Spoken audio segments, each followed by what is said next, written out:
Tomorrow, Americans will finalise their decision in choosing their next president. They have a choice. Kamala Harris, the former DA, Attorney General and Senator of California, elected Vice President, who muscled her way into balancing Biden's 2020 ticket, or Donald Trump, American icon, celebrity businessman, shady New York property mogul, and former outsider-turned-president, who thrived in the RNC's open primary and crushed the shoo-in, Hillary Clinton, to produce the greatest upset since Nixon's landslide. They have a choice between a fast-ascending political machine and the peak of American populism. They have a choice in deciding between protectionism and globalism, soft interventionism and apathetic objectionism, a small government versus a welfare state, equity versus opportunity, the American dream versus the American promise. They have a choice.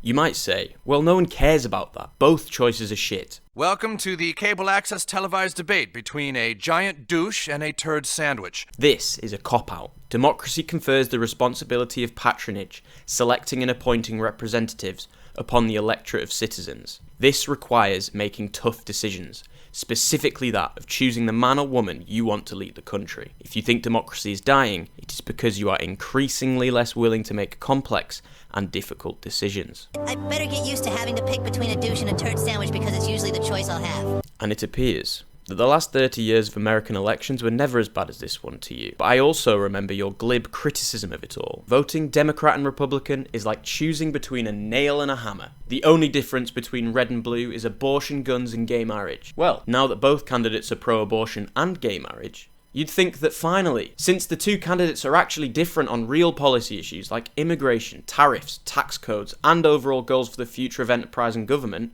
they'd finally be happy. But no. They're desperate to turn back the clock. What baffles me about America is they consistently get what they deserve and are consistently disappointed about it. America is the best performing economy in the West, the free world. It is a head and shoulders above the G7 on growth, stability and defence. It has the most lucrative cultural hegemony in the world. It is still the greatest empire on earth today. And let this election actually be an example of this.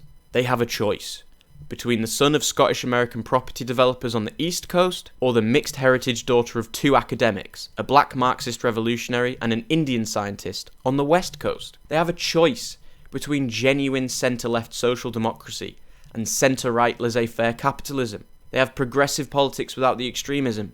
And finally, a Republican Party no longer held hostage by religious fundamentalists, an independent personality versus a cooperative personality. A choice in every sense of the word. Don't hang your heads in shame. From a Brit to all Americans, pick yourselves up, vote, and dictate your destiny as the second greatest empire in history. Perhaps one day you may become the greatest. Thank you.